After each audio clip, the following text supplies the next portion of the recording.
Mayo Experience. Mayo Experience. Mayo Experience. Mayo Experience. Experience. Welcome to the Pat Mayo Experience, presented by DraftKings. Week 3 rankings, debate position by position. You want to know about a position? You hit the time codes. Easy stuff down in the description. Also, down in the description, the links to all of the list of rankings. If you don't want to hear me yammer on or Ciely yammer on, you can just go look at the rankings. They're in order too. No memento style rankings here. It's 1 through wherever the hell it goes to. At quarterback, it goes through 32. That I know. At running back, it's like 68 something. You probably don't want to play number 68, or maybe you do. Maybe that's like the hidden gem of the week. Running back number 68. Reminder to everyone, if you want to run your own projections, it's super easy. Go to runthesims.com/Mayo. You can get yourself 10% off all of the packages, weekly, monthly, annual. Annual is the best deal, but hey, give it a shot on the weekly and you get the 10% off with the code. And the Listeners League for DraftKings is now open. 3,500 spots this week. No rake. Best tournament on DraftKings. It filled by Thursday morning last week. So if you want a spot, you're best off getting it right now. Okay. Jake Ciely from theathletic.com is here. Do you have any, besides Garrett Wilson, is there anyone like you got to pick up off the waiver wire this week? Well, so it's interesting. I talked about that on the All in Football show, and I said that Chris Olave's right around 60, which means he's still out there in some leagues. But John Dotson's like 40%. So like all three of the rookies, I think, are in that conversation. Obviously, depending on when your waivers run, if James Conner's out, and I don't mean just 1 week, I mean multiple weeks, then Darrell Williams comes into play. But I think it's the big three rookies.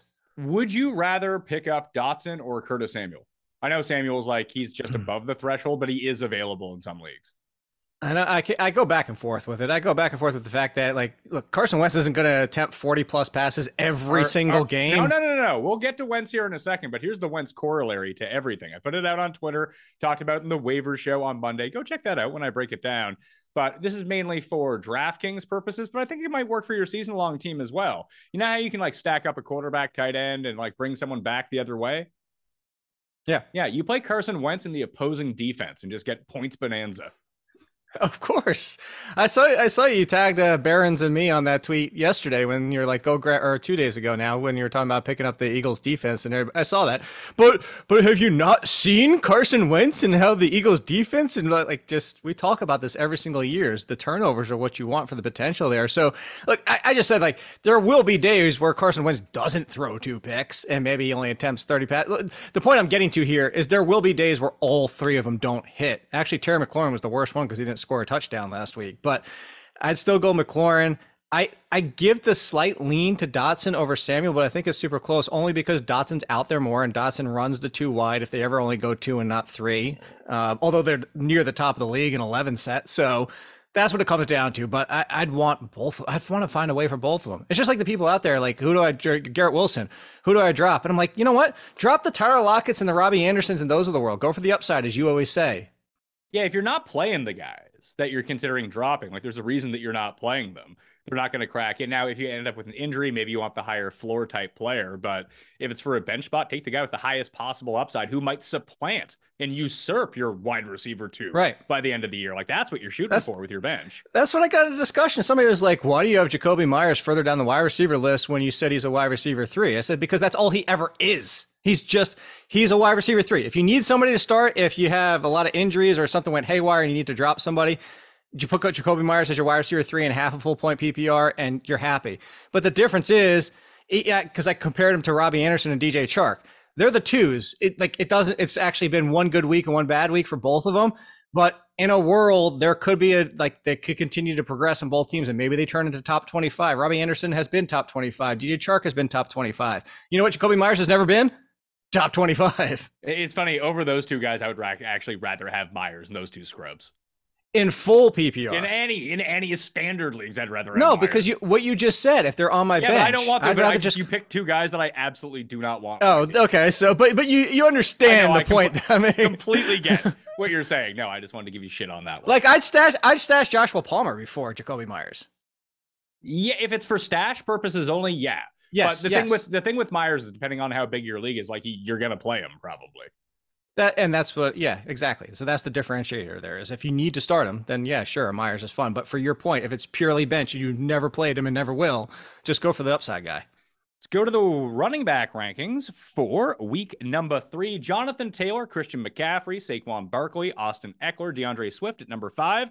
Nice performance by Swift in a, quote, limited role last week. Fortunately, Pat didn't buy into that.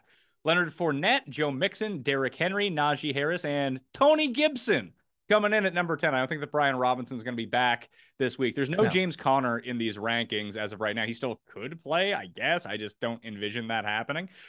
But that's where we're going with the top 10 right now. Jake, here's the sneaky little thing.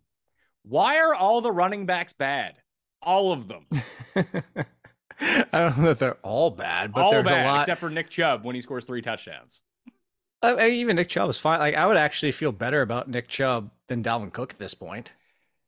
Maybe. I mean, I don't love Chubb this week against the Steelers. That's sort of an issue. I could see where you're going with that, but you could also get the flip side of where they pull the same thing we just saw last week and hopefully don't give it up at the end of the game and decide to stop playing defense. But where, because of Pittsburgh's offensive struggles, especially in the offensive line, that they have that game and are able to grind out the clock with Nick Chubb. But yeah, look, this is the conversation you have with me, every single week for the past however many years we've been doing this, is you go all the way down to Nick Chubb at 15. It's kind of like, all right, do you want to put Chubb at 10 and Gibson at 13? Fine, whatever, do what you want to do. You're starting all 15 of these guys, even though there's been a lot of inconsistency. Although, shouldn't Leonard Fournette be number 1? He promised the touchdowns were coming. He said, stick with me, fantasy people, like people are going to go drop him. I won 4K on DraftKings last week, and if Gibson and Fournette had done anything, I probably would have won 150K. So I'm going back to Fournette. God. He owes me. Oh, Gibson owes me. I had an amazing, because I had the Bateman Lamar Jackson stack, and I had Logan Thomas for tight end. You didn't do it right. You didn't do it right. The stack. I mean the Wentz pullback. No. I was on the same thing as you. You just didn't do it enough. I had Lamar, Bateman, Andrews, Hill, and Waddle all in the same lineup. No, see, I had Waddle too. I don't know. Actually, I got to check with Joe because I did it over with him, and whether or not I put Hill or Waddle, and I forget the lineup. But I did have that, but I didn't go as heavy as you did. Yeah, well, I mean, the super stack is where you want to be on DraftKings. I almost took down my own league. I would have won the golf and football in like a 3-week stretch. Would have been fantastic. What happened to what's his face with the Washington stack? Your boy. Oh, Leone. Well, Leone won the Thunderdome. He won like 150K. That's what I was wondering. Matt Moody ended up coming second in mine. Someone ended up catching him by the end of the day. I forget who it was. Someone who went off in the late games and his defense. And here's a perfect example about that defense thing, because I got into this conversation on that same thread with someone where, like, if you take a look at like the Packers defense versus the Falcons defense last week, where the Falcons scored 16 points and the Packers scored 9. Like, no one is denying that the Packers played better defense than the Falcons. Right. But the Bears, they attempted 11 passes or something like that. It's hard to score fantasy points. And I think that people get it twisted in their minds that, yeah, listen, Jacksonville scored 22 points last week. They shut them out. How often does a defense shut out someone? So if you're not giving up 3 points or 0 points, who cares how many points you give up? I could not agree more. Like you said, the shutouts rarely happen anymore, and that's what I was sitting there looking at too. So I was actually texting with somebody in the flex leagues. He's like, "Oh man, I didn't drop the Chargers defense before Thursday night. I guess I'm rolling with no defense. I really wanted the Packers." I'm like, "You're not missing out on much." He's like, "They're going to stomp the." I was like, "Yeah, sure, they're going to stomp the Bears, but the defense isn't going to do a whole lot." No, and like the Bears are going to be a tough team to play fantasy defenses against until they start throwing more, because they're pretty efficient running the ball, which does not lead to fantasy points whatsoever. So that 11 to 20 range right now, as we take a look at it, it goes Dalvin Cook, Aaron Jones, Javonte Williams, David Montgomery, Nick Chubb, as you mentioned, at number 15, Josh Jacobs, Jeff Wilson.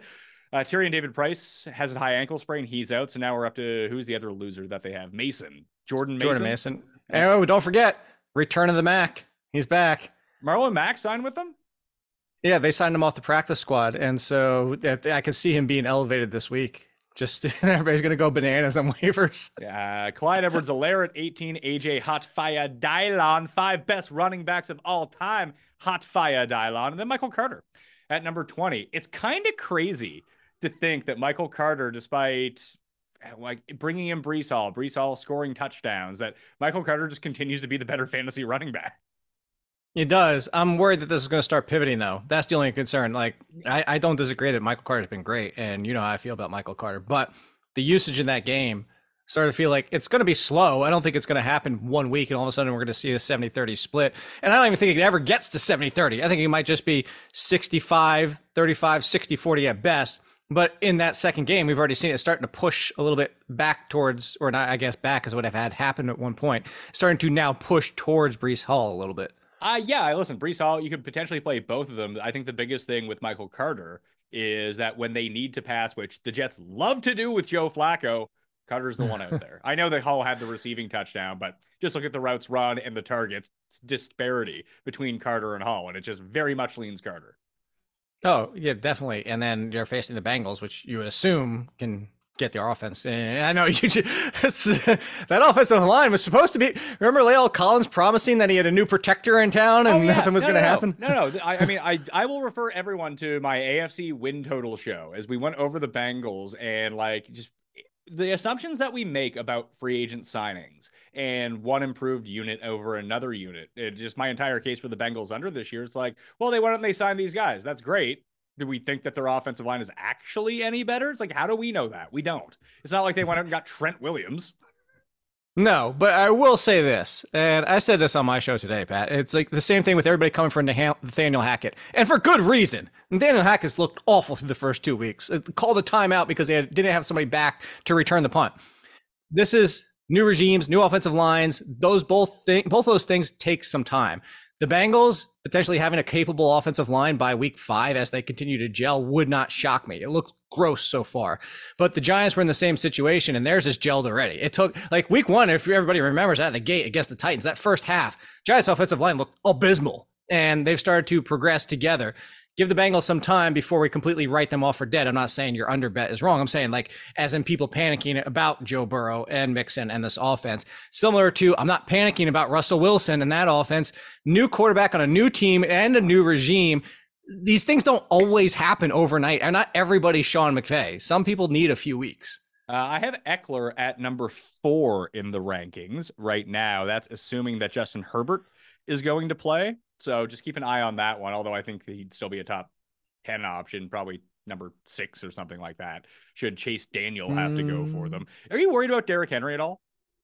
No, not at all. It's the first game was the fluky Hilliard catches against the Giants, no linebacker defense. And then last week or last night, depending on when you're watching this, they sat everybody in the third quarter because the Bills had run roughshod over him already. I would say I would play Swift over Eckler at this point. I mean, that's a nitpicky thing, but you remember I said this to you in the preseason. I was concerned about Eckler's workload that they've been trying to ease up on him. It's just not as guaranteed as it used to be. No, I can see that. I mean, Jacksonville per DVOA is the 3rd best team in football. Did you know that? I told you I love Jacksonville this year. I'm with you on loving Jacksonville, but like I think it works one of two ways because we talk about this a lot. If the game is a blowout, weirdly, there are a few running backs I don't think that favors. Like if the Titans are blowing someone out, Derrick Henry has 40 fantasy points. It's just the way that it works. Yeah. If the Chargers blow someone out, Eckler may not. He tends to put up his best performances fantasy-wise in tighter games when they have to use him in the passing game. Yeah, you're 100% right. So, but I think that this is going to be a competitive game, so that's why I like Eckler. I do too, but the usage of Swift being hurt and still getting that work that's again, I'm nitpicking. I told you the top through 15, you're starting them anyway. You're probably starting at this, but we haven't had that many running backs. Like, granted, you joked and said like they all suck, and there's been some frustrating running backs so far, but at least really the only team that's dealing with significant injuries are the 49ers that keep dropping running backs. Everybody else has been okay so far. If you had to redraft right now, knowing what we know 2 weeks into the season, would the first 5 picks all be wide receivers? No, because you still have this. Look, Jamar Chase just had a down game. Justin Jefferson did Jefferson, so did Adams. But like between those 3, Kupp and Diggs, and Amon-Ra St. Brown at this point, like these guys Amon-Ra St. Brown's a first rounder at this point. Yeah, if I could go back, put it this way: like I would still take McCaffrey number 1 solely based on the theory that he's healthy. That's great news, and he's been god awful like in real life through 2 games. He's still just like one of the best fantasy running backs. Saquon Barkley. Yeah, same thing. I think you could argue Barkley over Taylor right now because of how bad Matt Ryan's been for that offense so far. But I can still see those three in the mix with Cup. I mean, you can make an argument for Cup #1 right now, and I wouldn't even argue with you. We sat here for years talking about that. Go back to the Antonio Brown days. This is my argument. I actually referenced something from you, Pat, this preseason when people were like coming for Cooper Kupp as the #1 wide receiver. How many times does that happen? I was like, let's go back to Antonio Brown, who finished 1-1-2-2 for 4 straight years, and you tell me you wouldn't have taken him #1 because that was the argument Pat Mayo made at the time. So I even referenced you in that. But I think you could go Kupp, and then McCaffrey, Barkley, Taylor, and then come back with Jefferson and Chase. But I think that you would see if we drafted today, Diggs and Adams probably creep into the first round. Probably somebody would take him on St. Brown, which I wish I could go back and keep him for 8 instead of keeping Jonathan Taylor for 50 in my home league. Seriously. Number 21 in the rankings is going to be, let's see here, Kareem Hunt. And that's another reason why I have Chubb a little bit down. I think where this is a tougher game to run in, that Hunt does get a little bit more work out of the receiving back. They probably split a little bit more. I'm always open to being wrong, Jake. This happens. James Robinson, number 22. That awful Mark Ingram, assuming no Elvin Kamara at number 23. Devin Singletary, Dameon Pierce, who looked awesome last week, by the way. But he looked... Yeah, we said the shoe was going to drop. I wasn't expecting it to go, boom, done in 1 week for Rex Burkhead. Yeah, just done. Yeah, I guess. What the hell are they doing week 1 then? Sending a message. The same thing with Cam Akers, sending a message. Okay, good. Smart move. Darrell Henderson, 26. Tony Pollard, 27. Cordero Patterson, 28. Zeke, 29. Darrell Williams, who is presumably the starter for the Arizona Cardinals in the wake of no James Conner. As of right now, again, these rankings update. If James Conner is active, I will put him in the rankings. Swear to God. That's why you need to go to DK Nation or just bookmark. I mean, I tweeted out like 30,000 times throughout the week. Just sub to the newsletter. It's the easiest way to find all of the updated content and all the hyperlinks to everything. But I have Darrell Williams at number 30. It's not that I don't believe in Darrell Williams, but I just do think that, especially against the Rams, that we're going to see some Eno Benjamin here as well. Okay. I could say, I think I compared Eno Benjamin and Kenneth Gainwell on my shows. Like their roles just stay the same. They're who they are. And then maybe it upticks about 10%, maybe 20% at most if the lead goes down. Like if Miles Sanders went down, we know it's Boston Scott.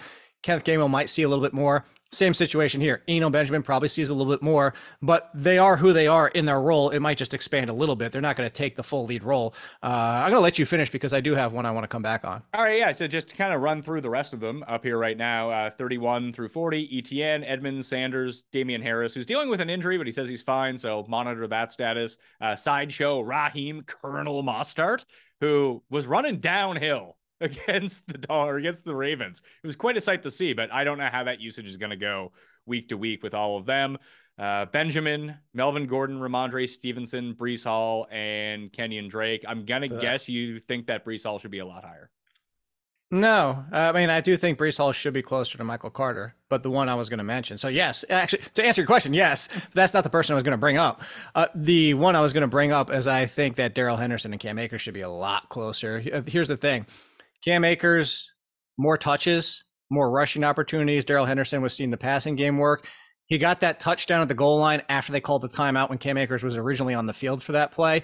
And I'm not saying that's not concerning, because it is concerning that Darrell Henderson did see the green zone work as well as Cam Akers did. And in these kind of situations, when we compare him to Damian Harris and Ramondre Stevenson, you want the guy with the goal line touches unless you're projecting a pass-happy game, which would point to Darrell Henderson. So I think that comes down to, how do you see this game? I think Arizona's offense is so broken right now that I think the Rams should be in control. I think this will be a 60-40 Akers split, but I think they should be, I'm not going to say Akers should be over Darrell Henderson. I just think both those teams should be very close. I would have the Jets and the Rams running backs within like 5 spots of each other. I'm still confident at this moment, especially with the opponent in the Bengals, who I do think score points, that we're going to see more Michael Carter. I feel confident about that. Essentially, this ranking is, can I dodge a Breece Hall touchdown? And I think that if I'm going to play a 50-50 game and something like that, I think it's more than 50% he doesn't score a touchdown. So I'll take the safety of Michael Carter, who could end up with like 6-7 catches in this game. But let's re-rank these guys then, because I'm with you on that. Listen, you know how I love Cam Akers just as much as you. Took a lot of heat, and it started to be like, oh, maybe he's not dead. Turns out you like, if you picked him up off the waiver wire after week 1, when everyone dropped him, you might be in a decent spot here as the season goes along. But I have Henderson right now at number 26 in the rankings, and I have Akers in the 40s. Where do you think are better spots for those guys? I'd play Akers over trying to figure out the Mostert situation. Like maybe they took a week for them to, maybe it was just like, hey, Mostert needs to get into the mix of things and feel comfortable for him to be the lead guy. But I don't want to screw around with the Chase Edmonds Mostert thing until we get a third sampling here against a tough defense. Here's the problem with that situation in general. That when the Dolphins were down by 21 in that game, it's like, oh, here we go. Chase Edmonds time. No. And it wasn't. It wasn't Chase Edmonds time, but like that is the right. That is the perfect situation to use Chase Edmonds based on what we know about Chase Edmonds. But it actually worked in their favor playing Mostert because, like I said, he was running downhill. They just didn't think the Dolphins were going to run. And every first down, it's like, hey, give it to Mostert. He's going to get 8-9 yards. And now you're actually set up for those deep bombs down the field. It's actually a really super savvy strategy. But it feels like the Bills are going to score 50 points. So I would expect more Edmonds on the field. I would too, but that situation just feels like I would play Hull and Akers over the second half of that backfield over Mostert. I would have put him back basically right behind Damian Harris, 35-36, and then go Mostert, Benjamin, Gordon, Stevenson, and so forth. All right, so 35-36 for Hull and Akers. Okay, I can get on board with that. So Henderson at number 26, does he come down? Like, I'd still rather play. I don't Henderson. have a problem with him there because it's Tony Pollard in the back half of his field. Cordero Patterson, like you just let him bell cow week one because Damian Williams got hurt. And I like Tyler Algier as a stash, but Algier did not look very good in that game. And yet they still 50-50 split him with Patterson. It was just like, what the hell is going on there? And then Zeke and Daryl. So no, I think Darrell Henderson's okay where he is. Should I move Darrell Henderson ahead of Zeke because Zeke is absolute dust? You have Darrell Henderson, or you mean Darrell Williams? Yeah, Darrell Williams, sorry. Against the Giants, I stick with Zeke. But, like, they shut down McCaffrey until, like, the very end of that game. But that's the thing, is like their defense still doesn't feel that consistent. It doesn't, but it's not like Zeke's out there getting 25 carries. And he sucks. You're right, but but Darrell Williams... There's just one problem, Jake. You know it. He's not any good. He's not any good. So Darrell with one L, by the way. You have two in there. Don't forget that. It's Darrell with one L. All right, because he wants to spell his name. I'll make that note just for you. Just before anybody comes for you. You know who's Darrell Williams? It's Arizona at home against the Rams. I don't know. Like, I'm moving him up. Me if I'm moving him up. He's going to 29. Zeke's falling back to 30. Screw that guy. I was just gonna say, but would it shock you if Eno Benjamin had the better game? No, it wouldn't. But I mean, if you're asking me to start one of them, I'm starting Williams. Okay. Well, there you go. Are you going to answer your own question? Do you think you could find anyone out there just objectively who would say that you should play Benjamin over Williams the first week we know nothing about this? No. I would actually, you know what? I probably play Darrell Williams over Cordero Patterson. He's facing the Seahawks. That game's going to be over in 30 minutes. Unders with the Seahawks. They haven't even run 100 plays yet. That's insane. The Green Bay Packers at halftime of Sunday Night Football had more plays on the season than the Seahawks had through 2 games. That's kind of nuts to think about. Isn't it? You know who I actually thought looked really good? Ken Walker. But there's 3 people. They're using Travis Homer as the passing down back instead of Rashad Penny. No, I know. I understand that. It's a full-blown committee, and nobody had more than 7 touches. No, I'm not saying to play Ken Walker, but just like him, I know. Him on the field, I was like, oh, he's coming back from this hernia. I was like, who the hell is that guy? He's super fast getting to the outside. Chris Carson. It reminded me a lot of when Darrell Henderson first came in. He was using that limited role, that every time he was able to hit the edge, it was like, holy shit, he's fast. Who I had that reaction to was last night's game when Boston Scott got that carry in like the third or fourth quarter. You were talking about shot out of a cannon. I don't know what it was about that one play, but holy crap. I turned to my buddy. I was like, did that dude just run like a sub-4 on that play? Let's move to the wide receivers. That's going to be the move we're going to do right now. Okay. And we got, let's see here. Oh, Cooper Kupp. He's number 1. Big shocker there.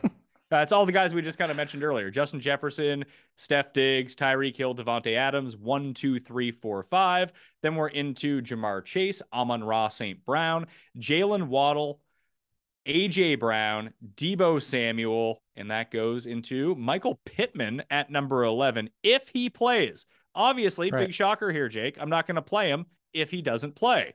After that, Mike Williams, assuming no Keenan Allen, Christian Kirk, Deontay Johnson, Cortland Sutton, Terry McLaurin, Brendan Cooks, Michael Thomas, Amari Cooper, and Rashad Bateman round out the top 20 this week into week 3. Do you have a case against any of these guys not being a top 20 wide receiver? Amari Cooper, maybe. He was good last week. He was. And this is why I liked Amari Cooper for the volume. I just didn't like the fact that targeted the living hell out of Donovan Peoples-Jones in the first week. Yeah, it turns out some of us, myself mainly, may have overreacted to week 1. So I sat here in the preseason as one of the biggest yellers and proponents of Amari Cooper, but I would play T. Higgins in front of him. I don't know about Lamb. I would probably play Gabriel Davis in front of him, but that's probably where I stop. Yeah, so it's just a few spots. That's sort of a hedge because I don't know whether or not Davis is going to play. Obviously, he's sat on Monday night. It's going to be a short week turnaround for him. He wasn't. Well, and here's the interesting thing too. So we saw, you and I have talked about this throughout the years. I've talked about it on my show, written about it. Is that we sit here and we talk about why NFL teams don't just use their number 1 corner on the number 2 guy, and then eliminate him from the game, and then double cover the top guy. And even if he does well, it's still only one guy. It was the Cooper Kupp method what the Bills did. The Giants just did it. The Giants put Adoree Jackson on Robbie Anderson instead of DJ Moore. And then DJ Moore did his thing, but still it wasn't enough. So why I bring that up is to say Gabriel Davis in that situation against Miami, they have the corners to potentially eliminate Gabriel Davis from that game and just say, all right, let Stephon Diggs do Stephon Diggs. I mean, it's the Bills, so they have 8 billion options, but you see my point there. So I think he's risky even coming back from injury, so I'm not going to nitpick too much there. I do like the fact that you have Debo back inside the top 10 because I see it's funny because we've talked about the anti-Debo case, and a lot of it just had to do with Trey Lance and stealing those rushing attempts, goal line attempts. Jimmy G is just not going to do that, and he's more likely to throw it to Debo too, as we saw once Jimmy G came in the game. 100%. And that run last year where I kept arguing for Elijah Mitchell with you, and that was your pushback, is that Trey Lance was going to take some of the potential rushing touchdowns from Elijah Mitchell. But that run of games where I referenced the 27 carries, the 20 carries, the 24, it was always 20 plus, happened while Debo was doing Debo things. And who was the quarterback, Pat? It was Jimmy Garoppolo. So everything's back to sunshine and roses with San Francisco. 21 to 30 in the rankings, just to scroll through these guys because you've mentioned them already. T. Higgins, CeeDee Lamb, Gabe Davis, Drake London, Brandon Ayuk, another benefactor of Jimmy G coming back under center in San Francisco. Hunter Renfrow. Turns out week 1 may have just been an aberration, that maybe he's fine. Curtis Samuel, who I was way too down on last week. I've learned my lesson. I was too. Now he's going to pull. Yeah, I was too. I know he only has 2 hamstrings, but he might pull like 8 this week. He's on too good of a run right now. That's why they're not playing him on the full complement of snaps, by the way. Russell Gage is 28, Garrett Wilson 29, DJ Moore number 30. I have Gage up here at number 28. Solely because Mike Evans is suspended. He's not playing. We don't know if Julio is playing. He's probably not. And Godwin is out. So that leaves Scotty Miller, Brashad Perriman, Cameron, he's bright, and Russell Gage, the only competent players on this team.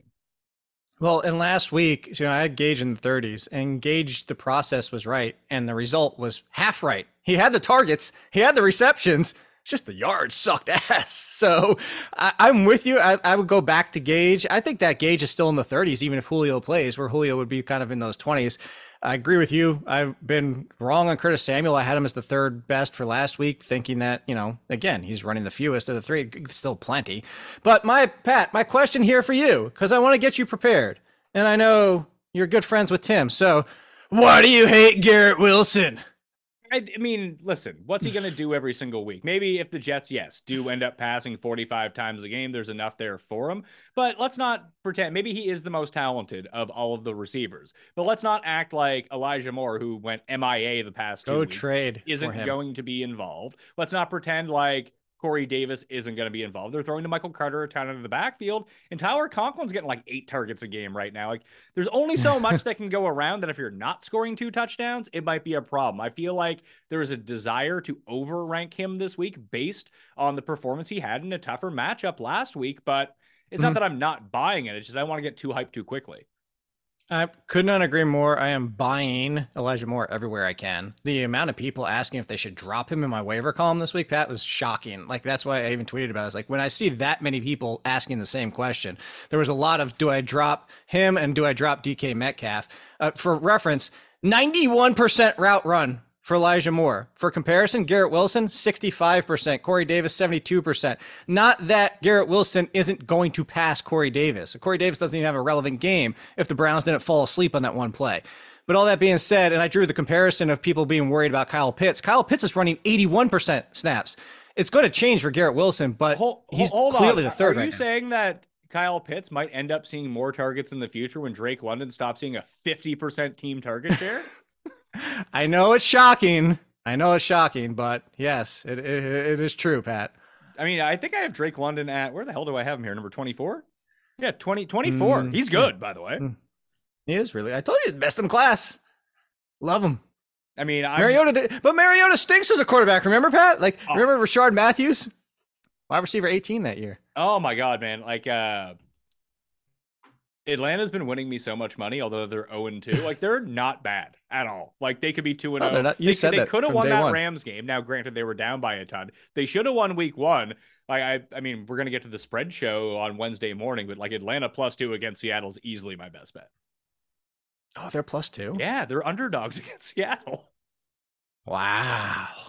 Like, they've been very competent on both sides. Like, they got lit up by the Rams. That's going to happen. The Rams are going to light teams What up. a shocker. But, like, their offense is good. It is. Like, look, Mariota's a capable quarterback. He's not terrible. He's not Nathan Peterman. He's not even Daniel Jones. He's capable, man. Yeah, he's like the good Daniel Jones based on his profile. Daniel Jones is horrible, by the way. Thank you. I don't know why it took everybody 5 years. I'm not saying you. I don't know why it took everybody 5 years to come around on this. I don't know. This is why I'm so annoyed that the Giants squeaked out 2 wins, is because they need a new quarterback. They're going to screw around and go 7-10, and then they're going to overdraft and take that Will Levis kid or Van Dyke from Miami instead of getting anyway. We're not talking about the Giants now. Let's go. All right, let's move to the 31. Speaking of New York, sorry, Pat, but thank you, Tim. I saw your 2 bets. I saw them over the weekend. Oh my God, were those the 2 most glorious bets that Tim guaranteed everybody this weekend? It was amazing. The Mike Williams 9-1 same game parlay, and then Tim, who's not going to score the first touchdown on Sunday night? Well, Justin Fields has no chance. Immediately bet it. Everyone bet it too. It was great. I know. I was watching. I saw you say, "Well, I'm pulling that one up. 22-1, done." 31-40 in the wide receiver rankings. We got Jacoby Myers, your boy, at number 31. It's a great, I mean, after watching what the Dolphins just did, not with the deep passes, but how they picked away at them early with those like 5-yard slants over the middle to both sides, it's going to be the Jacoby Myers route all day, and he's going to be wide open. Oh, because you know what the thing about the Bartholomew defense is? What? It's not any good. Well, it is good. It's just they're missing like 8 starters at this point. Well, yeah, yeah. So Myers, DK, Metcalf, Allen Lazard, Tyler Lockett, Noah Brown, Dortch, human Dortch. Let's go.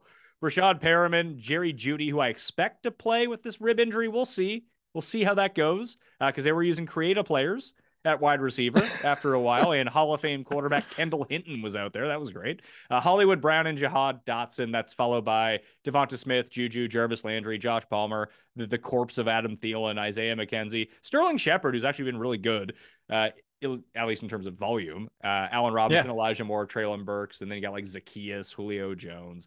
Just a bunch of the guys that you really hope that you don't have to play. But, I mean, I have Dotson at 40. Is that too low? I mean, it kind of is. I think I'd still go over Perriman because he's like touchdown or bust. But he might not be. That all depends on the injury report. Like if I with Evans and Godwin out, I could see Perriman being the second. I don't know. Second, maybe. I don't know. Tom Brady loves him some of the slant.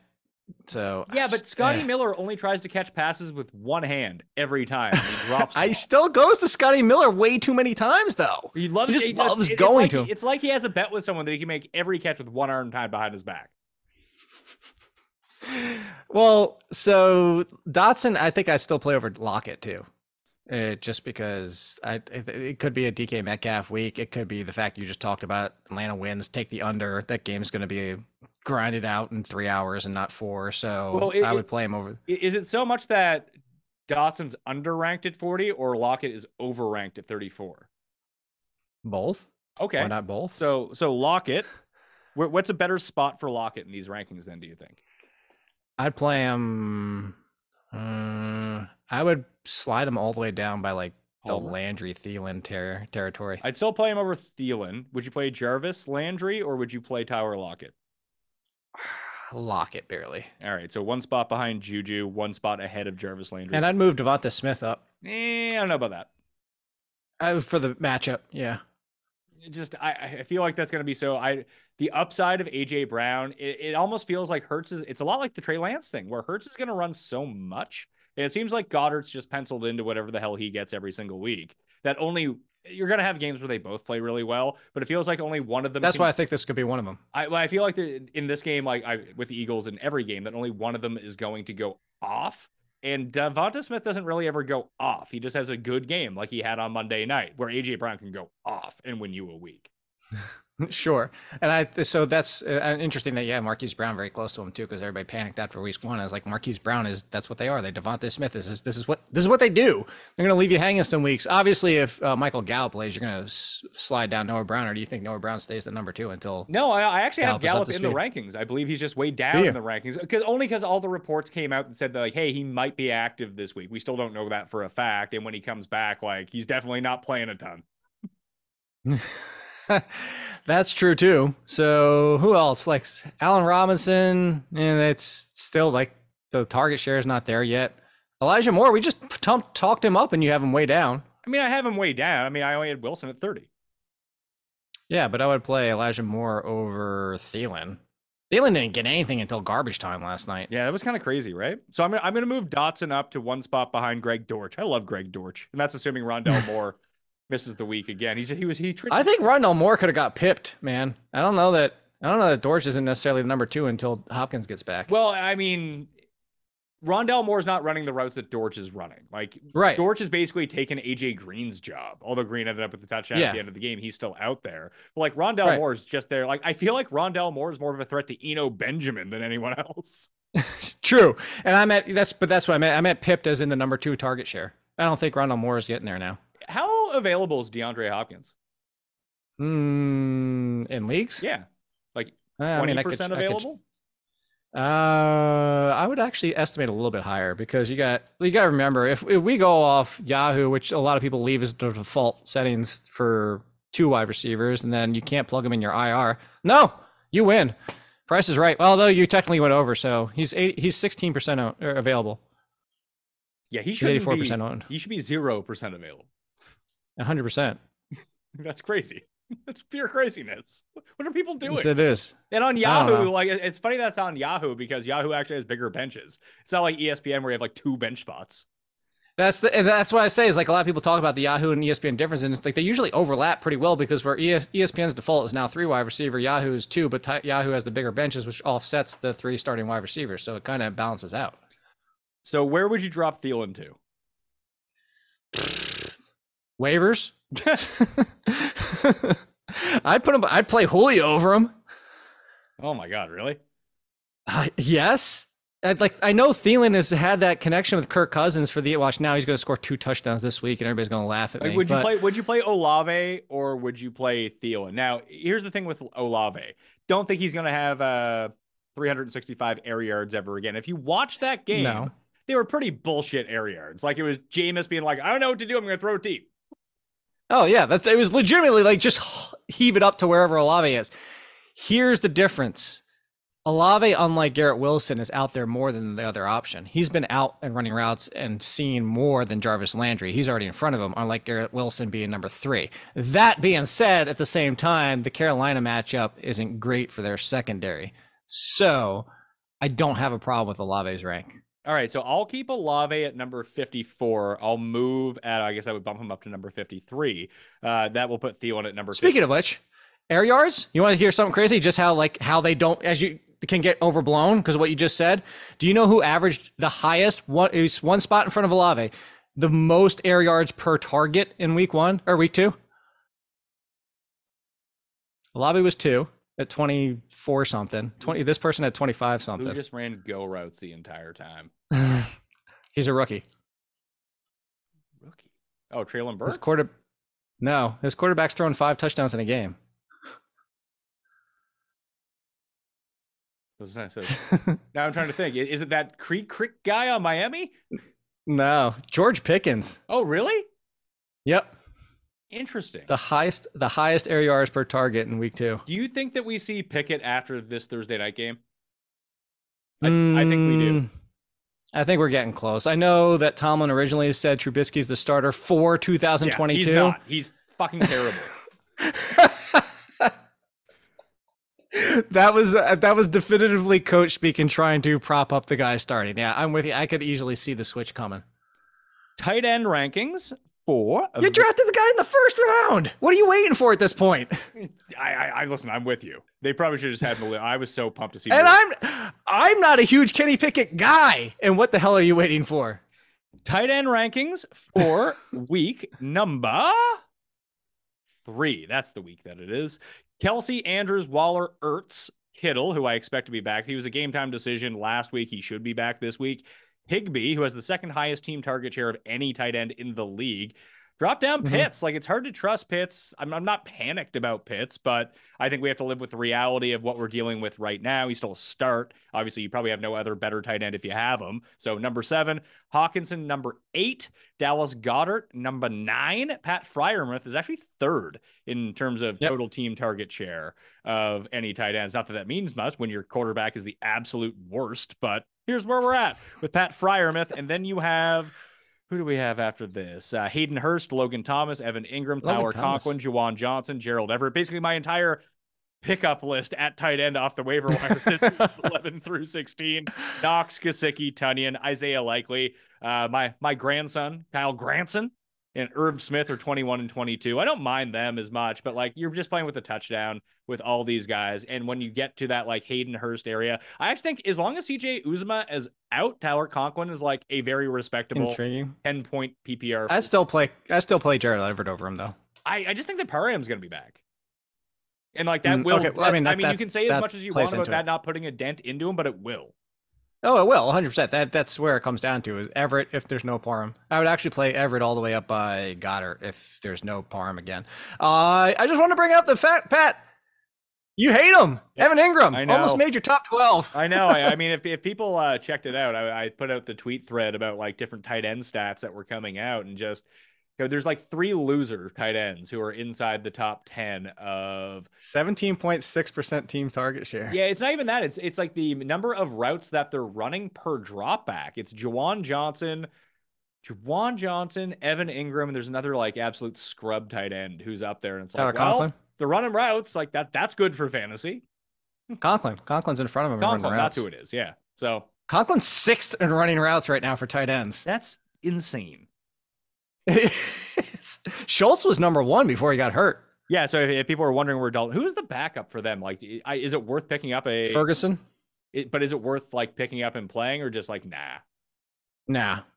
He's raw. So I think they were like, it's funny. Like we just hit all the sleeper tight ends of the week. Like if you want to pick them up, this is the order that I prefer them in: Hurst, Thomas, Ingram, Conklin, Juwan Johnson, Everett. Like those 6, they're available. Do you know who's 12? So Cole Kmet's 12th in route percentage. Do you know how many targets he has on the year? 2? Yes. I listen, I get so much wrong that I'm really feeling myself on don't draft Darnell Mooney, don't draft Cole Kmet because they're terrible. Oh my God. This is as bad as it could have been for anybody out there. I mean, he's barely behind Kyle Pitts in fantasy points. So he has 0 fantasy points. For the weighted opportunity for him is still only 1.2. That's insane. Oh my God. Are you buying into Gesicki being somewhat startable again? Because I'm not really. No, I'm not. It's just going to be he's basically new Durham Smythe and new who was the other jabroni tight end that always randomly caught one for the Dolphins that pissed us off when he caught it instead of Gesicki. Shaheen? Yeah, Adam Shaheen. I knew his first name started with an A. That's just what it was. That was, and Tua basically was, I kind of think Tua was trying to throw it into the stands and Gesicki just stopped it from getting there. Oh, so it's just like the catch. Yeah, exactly. Hey, sometimes you throw it high enough like that. That's the old Mike Evans, the Jameis to Mike Evans move. It'd be like, no, Jameis is just trying to throw that away. I'll just throw it as high as I can towards Mike Evans, and maybe he'll jump up and catch it. And maybe, yeah, that was it. Matthew Stafford and Carl Calvin Johnson for all those years. Just heave it up. Who cares if he's triple covered? He'll come down with it. I'm with you. If you were trying to trade for Kyle Pitts right now, what would you offer up? A fringe wide receiver 2 or 3 and a fringe RB 2 3 because people are panicking. Like I judge it off like the majority feel that I get from my comments in my waiver column. There are a lot of people out there just outright I had somebody say, should I drop if I can't drop anybody else? So I drop Pitts to pick up Everett. I'm like, what the hell did you draft him for then? But I'm not coming for that person because there's multiple people that are worried, but that's where I get my like, hey, what would you offer? I would try to go get Pitts. I would try to get Derrick Henry. I would try to get Elijah Moore. I just go get these guys because people are on full on panic. How about Brandon Ayuk for Pitts? I would do it. I would take Pitts, but like, do you think that's enough? Yes. I think that's enough. Jacoby Myers? Michael Carter? If he could do it. I think he could pull off the Michael Carter. Cordero Patterson? I'd rather send Patterson. I mean, I would rather send Patterson too, but I mean, I feel like it's that tier of player. And listen, yeah. Well, I guess it works one of two ways because when it comes to trading, obviously every league is going to be different. Like I know in my keeper league, I have Kyle Pitts. I'm not too worried about it because I mean, I didn't draft Cole Kmet, so that's positive news for me. I do think that he's going to turn it around. You talk about the routes run, the target share is going to be there. And I do think that we're going to see a huge shift. Like through the first 2 games between New Orleans and the Rams, teams were focusing on taking Kyle Pitts away. That's why Drake London is getting all these targets. Not that he's not good, but teams are treating Pitts like he is the wide receiver 1. It's almost like you talked about with the Cup situation week 1 with Buffalo, and what Miami might try to do to Diggs is, hey, let's just allow this guy to do whatever they want. We'll lock him down with this guy and really make an emphasis to take out this part of the field. Let this other one guy try to beat us, and I don't think that he can. Yeah. But that's going to change if London yeah. keeps getting 200 yards a game.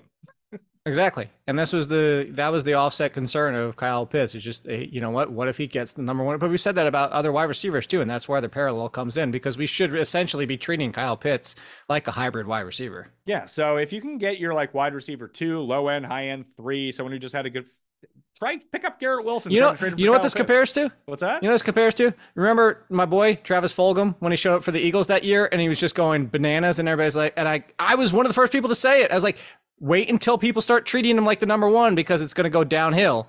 And so it's the converseness. What the hell I'm talking about here. The other side of it is Kyle Pitts is getting that right now. Not that Kyle Pitts isn't on another stratosphere of talent compared to Travis Fulgham, but I'm just re-emphasizing the point that you're making here. The attention that he's getting is the problem. Quarterback rankings for week number 3. Josh Allen, Lamar Jackson, Patrick Mahomes, Jalen Hurts, Kyler Murray, Joe Burrow, Justin Herbert. If he plays, I have at number 7. I did give him a bit of a ding here because he might have like broken ribs, but we'll see. Carson Wentz, number 8, Matt Stafford, number 9, Tom Brady, number 10. I'm starting to get worried about Brady a little bit more on that in a second. Then we got Kirk Cousins, Joe Flacco, Marcus Mariota, Derek Carr, Trevor Lawrence, Trevi, Matt Ryan, who I think is in a nice bounce back spot here. But maybe that's more of a DraftKings play than your season long, but just everyone is so out on Ryan, myself included, that he throws for 400 yards and 4 touchdowns this week. That's just how this works. Russell Wilson, bad matchup for Russell Wilson. I'm not out on Wilson, as you kind of said earlier, but I am out until they kind of figure this out. It doesn't feel like the Niners D is a great spot. Tannehill, Mac Jones, Jimmy Garoppolo. I have Jared Goff at number 21. I suppose I could have him 15. higher. What's that? I was already looking, put him at 15. I love Trevor Lawrence. You know that. I don't like Trevor Lawrence in LA against that defense. I wouldn't knock Trevor Lawrence outside. Like, I'd keep him at 16. But Jared Goff at this point is doing Jared Goff what he was doing with the Rams days. And against Minnesota, yeah, I'd play him over Trevor Lawrence. All right, done. Jared the Goof, number 15, in the one spot ahead of Trevi. 1 spot behind Derek Carr in the quarterback rankings. Of the streamers, like, let's talk about Brady for a second. He's been god-awful. He doesn't have Evans or Godwin this week. Maybe no Julio. That's the problem. It's a real problem, but I don't know. I just feel like he's going to light up the pack. Like, we just saw Minnesota light up the Packers defense. The Bears should have tried to do that, but couldn't. It almost feels like I thought the Packers defense was going to be awesome coming into the year. They're objectively not awesome. You can run all over them. You can pass all over them. You can do whatever you want. This feels like a classic Brady final 2 seasons in New England game this week where it's just dink and dunk to death, and it's going to work. And that's the thing with what happened with Russell Gage. So if he attempts 35, 40 passes, sure, that would be my concern, is that they lean on Lenny a little bit too much. But I'm not concerned Tom Brady long term. I could see if people want to stay away from him for one more week. But again, you know what? I would play Jared Goff over Tom Brady for 1 week. So it's more or less we have to move Tom Brady down from number 10. Yeah, but see, that's the thing. Like, I know you have Mariota there. He's not been bad, but I couldn't pull that trigger, especially the Seahawks game that I'm talking about. I just don't expect a lot of plays in that game. No, but Mariota's going to run. That always helps. I know, but I don't know if I could not pull the trigger of benching Brady for Mariota. I would never want to watch. Could you bench Brady for Flacco, who's going to throw it 98 times this week? No, I couldn't. So I'd rather eat the Brady in my lineup than watch him put up 30 on my bench. So move Cousins to 10, Brady to number 11 then? Unless you want to put Jared Goff at 11. I don't want to put Jared Goff at number 10. Let's 11. Let's pump the brakes a little bit. Where does Jared Goff rank on the season at quarterback, by the way? Number 8, I think. Is he? See? I believe so. Jared Goff. I think the goof. The goof, as you would say. Hey, I'm playing in that yeah, 8 and 9 are Goff and Flacco. That's great. What's Wentz, 2? Wentz is 5. Wentz is actually tied the with one Tua. I believe in the most of all of those guys for fantasy production. I think he's terrible, like legit terrible, but that doesn't matter in fantasy. Like, I want him to throw 35 picks because he'll throw the picks like Jameis in the first and second quarter, and then that forces him to throw the ball 50 times. It does. Like, Aaron Rodgers is 28. Yeah, that's not shocking. Mac Jones and Mitchell Trubisky are in front of Aaron Rodgers right now. Which is insane to think about. Mac Jones also might suck, by the way. Oh, no kidding. The amount of dropped interceptions Pittsburgh had in that game of balls thrown, I think the balls were thrown too directly at the defenders that they just weren't expecting the ball to be there. It's just like, well, wait, I wasn't expecting this to come my way. Yeah, but Daniel Jones had like 3 of them too. I know. Daniel Jones legitimately threw one like directly to the Panthers defense. Yeah, well, we broke that down. If people haven't tuned into the Sunday night recap show, it's live after the late games before Sunday Night Football. It's a fun watch. A lot of energy on that show, but we went over it. It was that play where Jones should have thrown the pick 6 because the corner just immediately jumped the route. And then on the next play, they converted the third down to Sills V, and then he ran back behind the sticks, and they didn't get the first down. Sills the 5th, yeah, Sills V. I thought it was Kenny Stills for a second when I saw it. Did you? I was like, good Lord, how old is Kenny Stills? Their top 3 wide receivers is David Sills, Sterling Shepard, and Richie James. What is going on with Kadarius Toney? She's buried. But like, Galladay is legit buried, but why isn't Toney playing? Because he's whatever the coaching. This is what we talk about all the time. New coaching staffs have no ties to the old players. They're not their guys. I think there was a report this morning that even said that the team, Dable and the team, are playing their guys. Well, you guess who aren't their guys? The one that was just drafted last year. You want to talk about everybody crapping all over the Eagles for not taking Justin Jefferson with Jalen Reagor? Go back to last year's draft and ask the Giants if they redo that Toney pick. Who went right after? Multiple wide receivers that they could have taken. You could probably go 5 deep before, like, it's just Kadarius Toney is at best case scenario. Kadarius Toney was probably like Percy your boy Cole Beasley. Percy Harvin, yeah. Defenses for the week. We got, let's see here, Browns, number 1 against Trubisky. Got to go with that one. That's a nice one. Bills, Bengals, Steelers, Chiefs, Rams, Eagles, Cowboys, Saints, and Bears are my top 10. I mean, I talked about like the Eagles. I talked about a little bit earlier at number 7. I was thinking about sticking with the Ravens in that spot, but the more the week went along, I didn't like the Ravens as much. The 11 through 19 sort of range of these are Houston, Tampa, Chargers, Falcons. Falcons is tough based on what we talked about, but we'll see. I've just like they've been scoring a ton of fantasy points so far. Denver, San Francisco, same game. The Jets, Carolina, and Seattle. I'd probably have Baltimore at number 20 if people were going down that list a little bit more. Is there any sort of sleeper defense that you like a lot? Because the issue with it right now, and the reason that I have the Jets on this list, because Cincinnati's offensive line is bad. Like, just target teams that have bad offensive lines.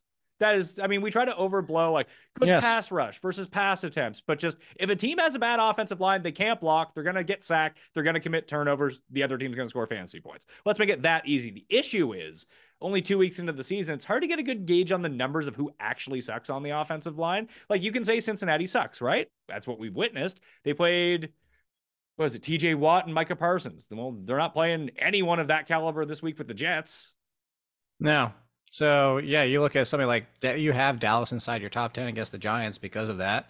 And then trying to think of like, I don't know how much else you're going to go against here because that's what you're trying to do is attack these things. But like a lot of the like Jacksonville now, their offensive line really, I mean, it's all these pieces are coming together. When you draft at the top of the draft for multiple years, just like people remember the Houston Astros in baseball, after 3 or 4 years, they start to pile up and you actually have talent. What a surprise. You know, his offensive line looks bad, and I think it'd be a sneaky one this week. Who? Minnesota Vikings, the Lions defense. The Lions defense is not good. Not good. Yeah, but is Hutchinson going to play? Because I saw Dan Campbell because he had 3 sacks last week. Like he was all over. Is he not playing this week? I don't know. He left the game, but they said it was a Charlie horse. But then they didn't elaborate. Then I couldn't find any more information on it. If he's playing, then yeah, Detroit's team might not actually be bad. They push a pace for a team that wants to run a ton. They run quickly. It's strange. Yeah. That's what I'm saying. That kind of falls into the play of the Carson Wentz thing of just going against. But by the way, I was trying to remember who the one in the second round was because you were asking about Kadarius Toney because remember Rashad Bateman was in the first round too.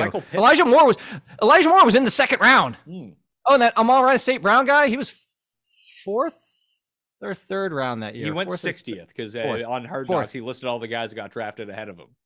The 60th wide receiver. He was 112th overall. Oh, was he? That's 4th round. He probably would have been the 60th receiver. I don't think half the picks were receivers. Yeah, that's true. So what was he talking about? 60th? I don't know. He was a 4th rounder that year. Maybe I heard it 2 wrong. years. It was 2 years ago. Maybe I heard that. Yeah, but anyway, so they could have taken Bateman. They could have taken St. Brown. They could have taken Elijah Moore. They could take. I'm trying to think. There was. Yeah, but how? I mean, felt like there was 4 this or 5. happens a lot of the time. Like I was thinking last night when I saw Diggs. No, but they picked a role player. No, I understand that. But if Tony goes to a different team, that's not the stupid Giants. Maybe he's better. Sure, because they didn't have 800 needs. They didn't need a number 1 wide receiver. They could have done what they needed to do and said like, oh, okay, like you know what Kadarius Toney is like. It was like when the Chiefs drafted Mecole Hardman thinking Tyreek Hill might be suspended. Yeah, which made, I mean, Hardman stinks, so I wouldn't worry too much about that. It reminds me a lot of like Tony. Like when people say there's like an ultimate turning point, a win-win trade for both teams. They both got superstars, but what if the Diggs trade doesn't happen? Like the Bills might end with Reagor. Yeah. With that pick. That is true. That is true. Like it worked out so well. Like I don't know if Diggs is as big of a superstar. I mean, he was clearly going to pass Thielen anyway. He had already done that. But is he as big of a star with Minnesota as he now is with Josh Allen? How much did he help Josh Allen improve into being Josh Allen? Just by like, there was all the question marks about Josh Allen. You get him this number 1 guy who runs routes so crisply. Like, not to say that Justin Jefferson isn't a great route runner, but I don't think he's as good as Diggs. I think his physical capabilities are better than Diggs. Like if you're trying to compare 2 elite wide receivers, but the fit of Diggs on Buffalo was perfect. And weirdly, the fit with Jefferson and Cousins is actually perfect as well. Does it work the other way? I'm sure they'd both be fine, but would they both be as good? I don't know. No, and I could see why the Giants were trying to do the Tony thing, but you could have done the Bateman instead and still gotten a very similar profile for trying to get something out of Daniel Jones, who has problems throwing to coverage and that type. So I get where you're going with all this. It's the chicken or the egg. That's what you just made. You made the chicken or the egg argument, Pat. I like chicken more than eggs as a meal. I'm with you. But I do like eggs. I eat like 3 eggs every morning. I can't do that every single. I get tired of eggs if I keep doing them every single day. Oh, really? I do not. I mean, I feel like it's I usually work out. I drop the kids off at school at like 8:15, go and work out. And if I'm lifting that day, then I'll come home and pound eggs afterwards. Did you just flex a flex? Is that what you're doing? Flex a flex? Yeah. No. You're flexing a flex. No, you're flexing your muscle flex. I got so out of shape this summer and like with the past 2 years that like I'm not flexing anywhere. I've actually gotten out of shape because I'm doing this hurt, Pat. I'm not on the IR. I actually legit I tore my left rotator cuff. I haven't been able to work out in 6 weeks. Yeah, full on tear. Just found it moving mattresses. Oh no. I can see right, like are you left-handed? No, I'm right-handed. That's an even weirder one. I guess like it's just I would think like Oh no, because I was overused pulling the from mattress right. like this. It's this. It's this. It's this. Well, no, because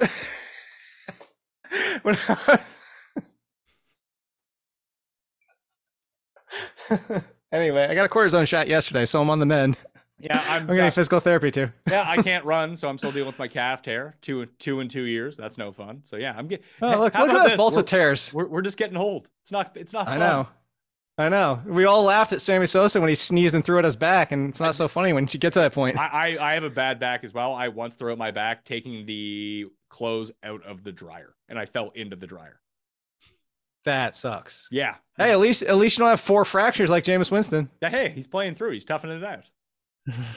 Because he's young. Is he that young? He's younger than us. That's true. Yes, he is younger than us. And he's maybe the secret is crab meat. We need to eat more of it. I know where I can steal some, so we're good to go. I know a guy who knows how to get full circle. Put it that way. Jake Ciely at The Athletic, at All In Kid on Twitter. Rankings out midnight. Yep.